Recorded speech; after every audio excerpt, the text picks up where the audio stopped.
What's driving these markets? Good evening, Deirdre. Good evening, Bret. Well, the best headline I saw today came from Drudge on Twitter, and it said, "Bull beats wolf." So a reference to the stock market's bulls or optimists outshining some of the upset caused by journalist Michael Wolff and his book, Fire and Fury. So excerpts of the book, they've been released. They have cast an unfavorable light on the Trump administration. But stock market investors, they shrugged all that turmoil off, and the Dow jumped past 25,000 for the first time ever, marked as well the fastest 1,000-point gain in the average's history. So financial stocks, tech stocks, they were biggest parts of momentum. You can see Goldman, American Express, JP Morgan, Amazon, owner of Google, Alphabet, and Apple. So the big question is whether or not these gains can continue. So market optimists, they say lower corporate taxes are going to help all of these companies, especially ones with lots of cash overseas. The tech giants in particular, they're going to be able to repatriate money at a one-time low rate of 15.5%. And then in the future, they're not going to pay taxes on revenue earned overseas. So these rules basically put U.S. corporations in line with most other industrialized nations, that is in terms of this overseas revenue treatment. Also, job market looks pretty strong. Another reason for optimism in the markets.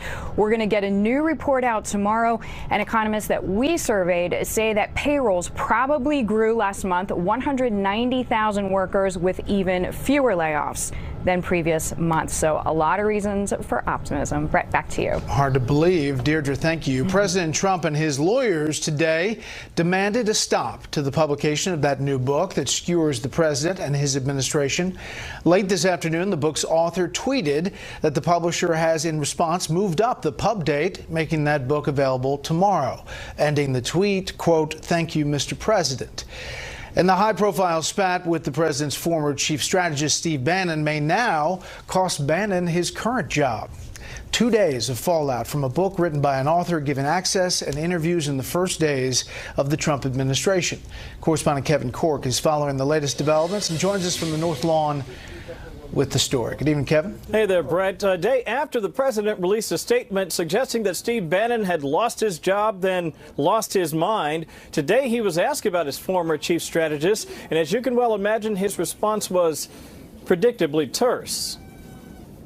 Did Steve Bannon betray you, Mr. President? For the first time since the book controversy erupted, President Trump today responded on camera to comments attributed to his former chief strategist, Steve Bannon. Any words about Steve Bannon?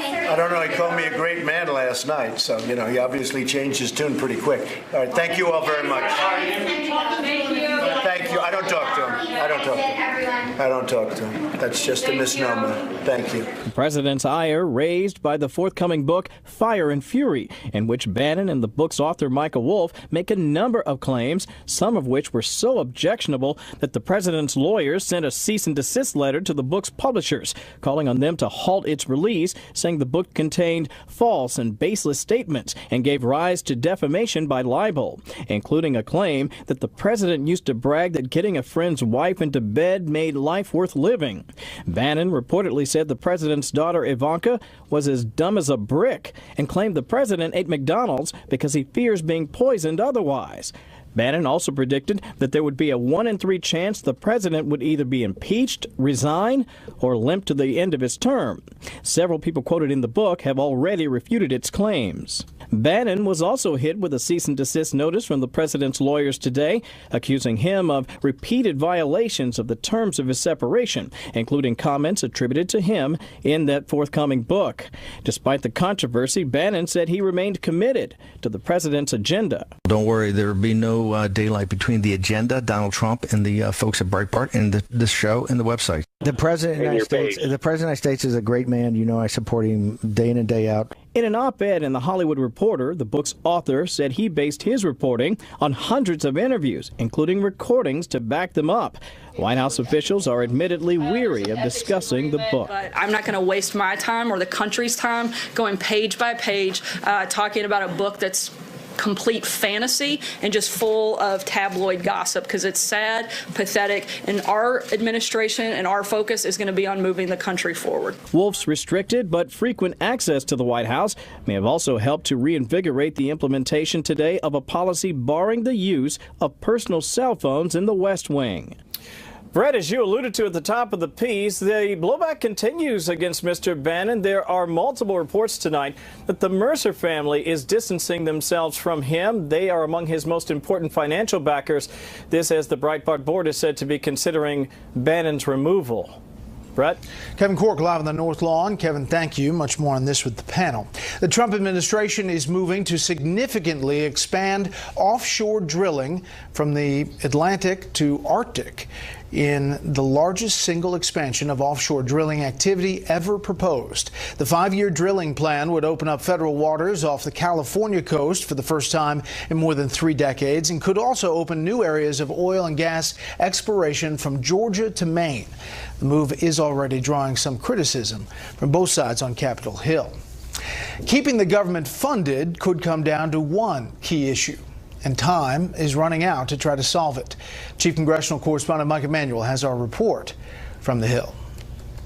Could take care of a lot of problems. It would be really nice to do it in a bipartisan way. President Trump met with 6 Republican senators to discuss immigration, with the president making it clear he intends to keep his campaign promise. We need a physical border wall. We're going to have a wall. Remember that. We're going to have a wall. We need a Clean Dream Act. But Democrats who desperately want a deal on DACA, the young people brought to this country illegally by their parents, say a physical barrier alone won't work. The bottom line is we believe there should be border security, real border security, and help for the dreamers. The president has given Congress until March 5th to come up with a legislative fix. Trying to force action on immigration, Democrats want to link the issue to ongoing budget talks with a January 19th deadline. This must be done now. Leader McConnell seems to think there's no urgency. We disagree strongly.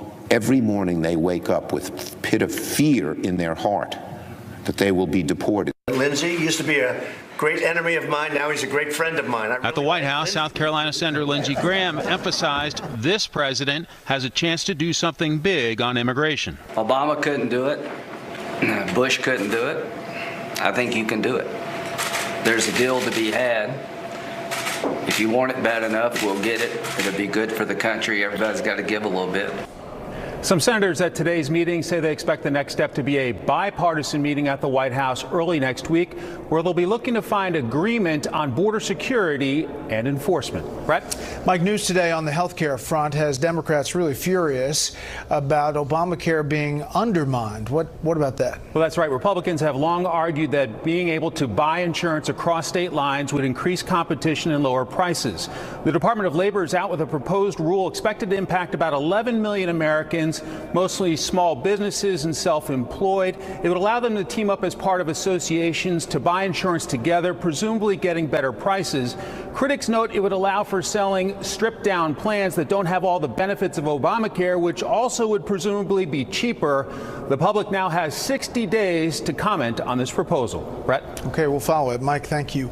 President Trump is calling for new voter ID laws just a day after dissolving his controversial commission on voter fraud. So why did that commission get shut down? Correspondent Peter Ducey joins us from the White House with more. Good evening, Peter. Good evening, Bret. The president just pulled the plug on a commission that had been led by Vice President Pence and was seeking to uncover voter fraud in the 2016 election, which President Trump insists helped Hillary Clinton win the popular vote. He now tweets this: many mostly Democrat states refused to hand over data from the 2016 election to the Commission on Voter Fraud. They fought hard that the commission not see their records or methods because they know that many people are voting illegally. System is rigged, must go to voter ID. Of the 8 states that said they wouldn't provide any data about voters to the commission, 2 had Democratic governors, 6 had Republican governors. A dozen other states said they'd cooperate, but with preconditions on the depth of the data they'd share. Some of the information the commission wanted from every voter in every state: social security number, party affiliation, and a list of every election a voter participated in all the way back to 2006. Democrats interpreted requests like that as attempts to intimidate, and the House Minority Leader Nancy Pelosi is cheering this commission's demise. compromise with this, quote, "The Election Integrity Commission's entire purpose was to encourage and enable voter suppression. The integrity of our elections has been undermined because of the disenfranchisement of American citizens, not the bigoted delusions of widespread voter fraud." I talked on the phone today with the commission's vice chair, Kansas Secretary of State Chris Kobach, who explained it's in the Homeland Security Department's hands now, and that moving forward, quote, "One of the most important parts of this investigation is checking to see how many aliens are on voter rolls in various states, and that's something only DHS can do." Kobach told me the states least helpful to this voter fraud commission were California and Virginia. Bret? Peter Ducey in the White House briefing room. Peter, thanks. By the luck of the draw, literally, Republicans will keep power in Virginia's House of Delegates by a single seat. Incumbent Republican David Yancey will return to the House there after election officials drew his name out of a bowl to break the tie today. Challenger Democrat Shelley Simmons was there for today's drawing and remarked it was a sad conclusion, but also said her options, including a recount request, were still on the table. Candidate Donald Trump once said marijuana legalization should be left up to the states. But today, President Trump's Attorney General reversed a policy that helped the pot industry spread across the U.S. So what does this mean for states with legalized pot now? Correspondent Garrett Tenney joins us with that story. Good evening, Garrett. Well, Brett, Justice Department officials tell us that Attorney General Jeff Sessions is essentially unleashing federal prosecutors with this change to marijuana enforcement policy. Today, Sessions announced he was ending the Obama administration's approach to marijuana enforcement, which allowed states to legalize the drug without fear of federal prosecution. Instead, Sessions, who is a longtime critic of legalized marijuana, will now allow federal prosecutors across the country to decide which marijuana laws to enforce. That policy change was met with some serious blowback up on Capitol Hill, though, including from some in his own party who argue the federal government is infringing on states' rights and that Sessions said he would not prioritize marijuana laws. I believe what happened today was a trampling of Colorado's rights, its voters, and that's why I will be putting today a hold on every single nomination from the Department of Justice until Attorney General Jeff Sessions lives up to the commitment that he made to me in my pre-confirmation meeting with him. More than half of the country has already legalized medical marijuana, and this week California became the 8th state to legalize it for recreational use. Some in the marijuana industry say while the new Justice Department policy is creating a lot of uncertainty, at this point it doesn't appear to be more than a symbolic move. If Sessions is simply giving U.S. attorneys the authority to go after marijuana companies if they want to and if they're violating certain provisions, then I don't think we're going to see an aggressive crackdown, and it might be sporadic or in certain areas. And the U.S. Attorney for the District of Colorado poured a bit of cold water on this new policy today as well and said in a statement it will not lead to any changes for his office's marijuana enforcement because his office has already been focused on prosecuting the greatest safety threats in their state. Brett? Garrett, thank you. More on this with the panel. The bomb cyclone is hitting the east. Can we just call it a really bad winter storm? Whatever you want to call it, it's bringing blizzard conditions, intense winds, and even flooding in some areas. Senior correspondent Eric Shawn reports from a particularly hard-hit area of Boston. Boston has experienced more than its share of nor'easters, but the so-called cyclone bomb battered the Brahmins. More than 1 foot of snow, hurricane-force wind gusts at 70 miles per hour, plus a fast freeze sending frigid temperatures plummeting overnight are enough to challenge even the most hardy New Englander. They say if you don't like the weather in England, wait a second, it'll change. And, wow. I'm waiting, and it's not changing. I don't think I've seen one since, last I remember would be 1978, the last big blizzard we had.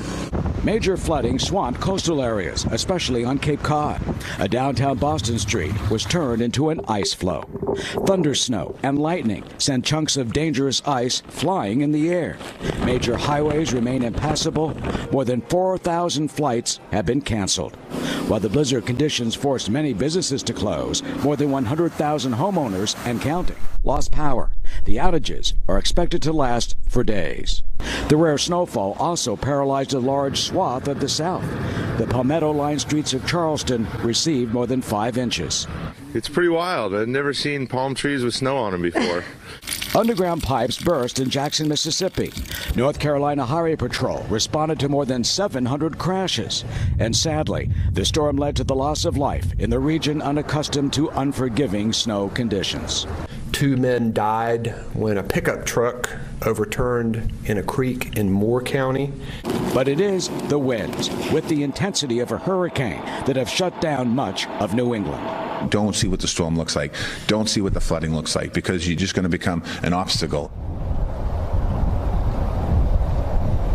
We're live in Copley Square in downtown Boston, where it is stinging. Governor Charlie Baker just said that the record for the highest tide is the highest ever in the state's history, and the National Guard has staged several rescues along the coast. And it will get much worse tonight, Bret, because of that freeze. The temperatures will go down. Wind gusts in some places 40 degrees below zero, but relief is on the way. It should be 40 degrees above zero by next week, and for some, that could not come soon enough.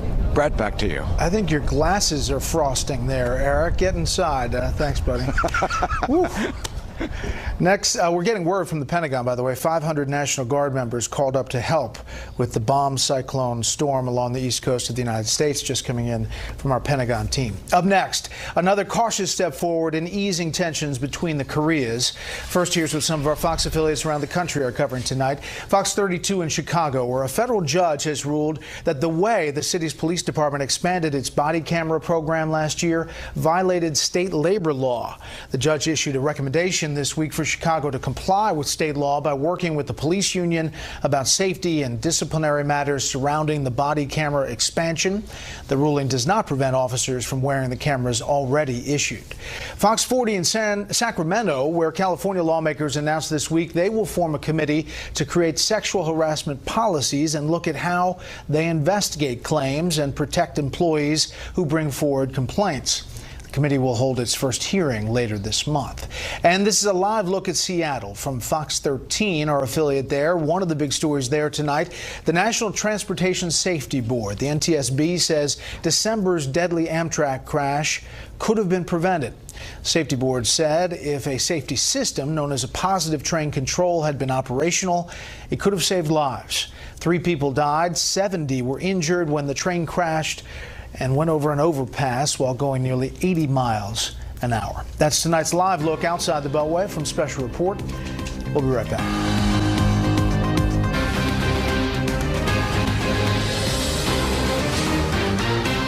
New signs tonight of easing tensions between North and South Korea ahead of the Winter Games in Seoul next month. And President Trump says his strong stance and statements are the reason that's happening. Senior Foreign Affairs correspondent Greg Palcott has the story.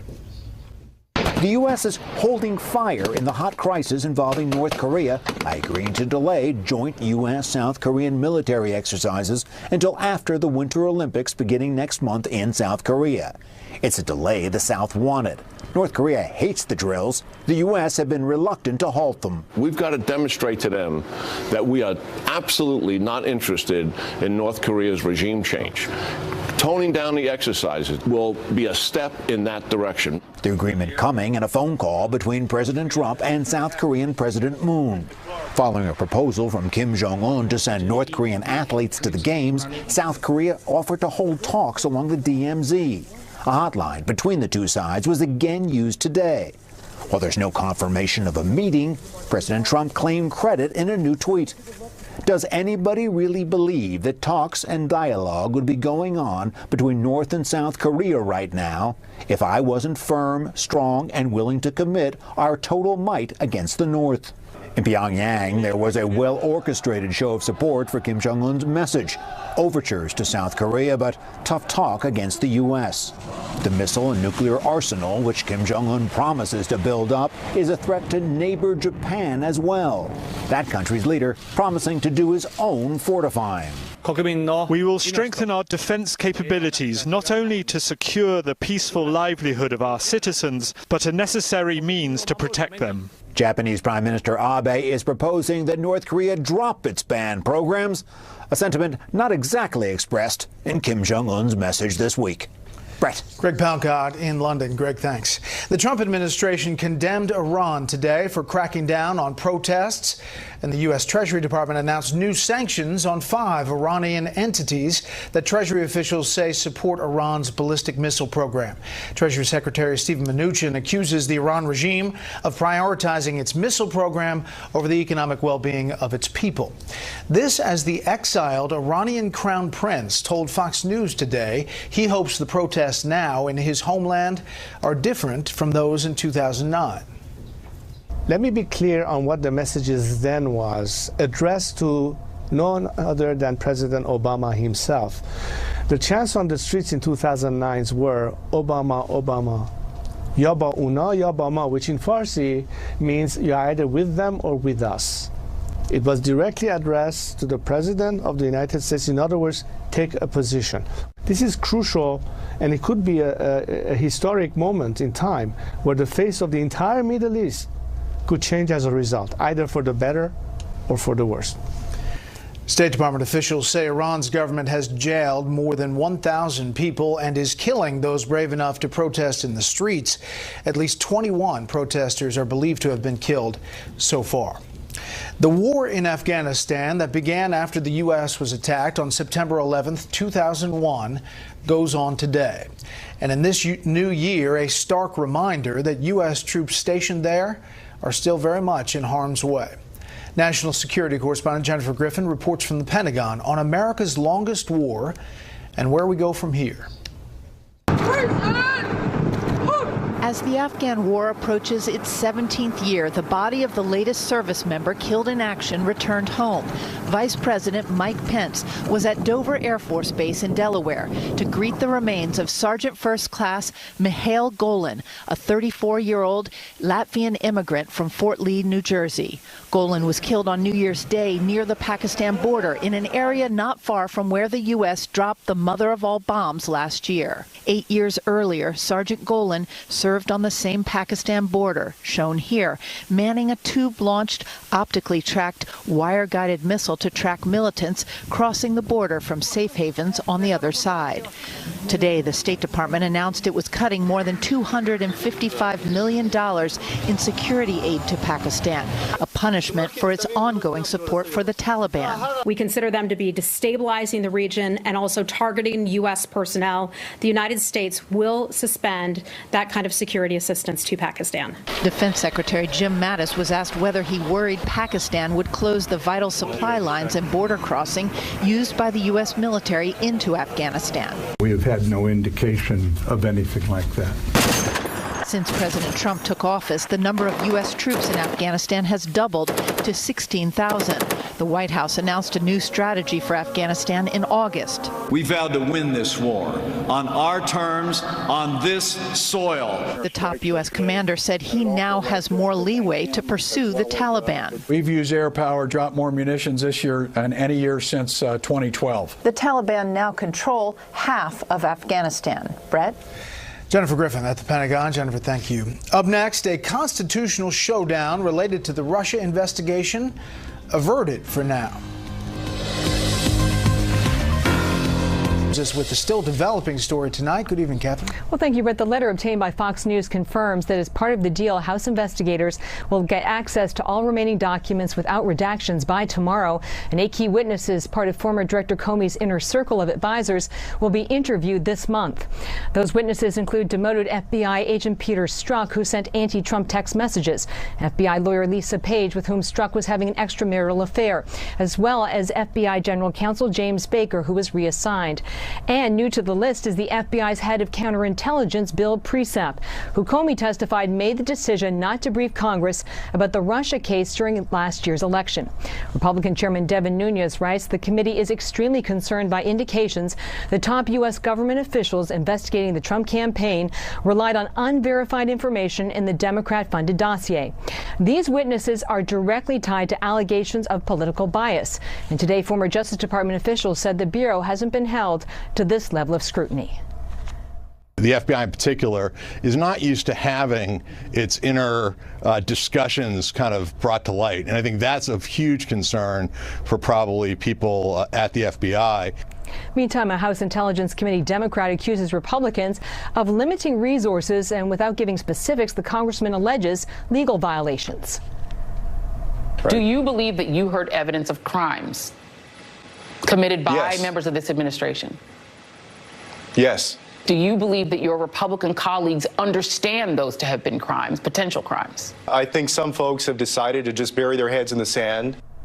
The Nunes letter was sent to the Justice Department late today, and the Justice Department has confirmed that they have received the letter, but they had no additional comment. Brett. Catherine, some breaking news just in the past few minutes. We're hearing a federal judge has denied Fusion GPS's request to squash a congressional subpoena for bank records. Well, there's been this back and forth between the House Committee, TD Bank, and Fusion GPS, the firm behind the Trump dossier. Fusion GPS made the argument that they should be allowed to shield their contacts in the bank records, which included journalists, media organizations, contractors, and others. But the court has ruled against Fusion GPS, so those records will now be available to the House Committee. We'll follow it. Catherine, thanks. You're welcome. Earlier this week, we introduced you to Washington State's Attorney General, who's made quite a name for himself by taking on the Trump administration. Well, tonight, he has a new target, but his latest lawsuit could be an uphill battle. Correspondent Dan Springer reports again from Seattle. Motel 6 may leave the light on for you, but now the hotel chain is accused of giving a green light to ICE agents who are looking to arrest illegal immigrants. Washington State's Attorney General Bob Ferguson filed a lawsuit alleging Motel 6 violated the privacy rights of thousands of guests over 2 years by providing immigration agents a host of personal information when they showed up in the lobbies of several hotels in the state. Motel 6 turned over their customers, their guests' room numbers, their names, guest identification numbers, their dates of birth, their license plate numbers, and their driver's license numbers. Ferguson, who has sued the Trump administration 18 times, more than any other AG, is seeking a court injunction to stop the practice. But Motel 6, which cooperated with the investigation, issued a statement indicating that was done when these allegations were first made last fall in Phoenix. In September, Motel 6 issued a directive to every one of more than 1,400 locations, making it clear that they are prohibited from voluntarily providing daily guest lists to Immigration and Customs Enforcement. Motel 6 takes this matter very seriously. It's noteworthy that all 6 of the hotels in question are in sanctuary cities. ICE has told the sanctuary jurisdictions that they intend to step up enforcement in jurisdictions where they have these sanctuary policies in place. ICE is not accused of any wrongdoing, but the implication is agents were on a fishing expedition, asking for guest lists and circling just the Hispanic surnames. ICE responded, quote, "The agency's immigration enforcement actions are targeted and lead-driven, prioritizing individuals who pose a risk to our communities." At least 6 illegal immigrants were arrested in the Motel 6 enforcement. The lawsuit seeks a $2,000 fine for each of the 9,151 alleged violations, which could add up to more than $18 million. Brett? Dan Springer in Seattle. Dan, thanks. Coming up, the battle over that book. Our panel weighs in on whether it's too late, too little too late for the president to stop the presses, and what's next.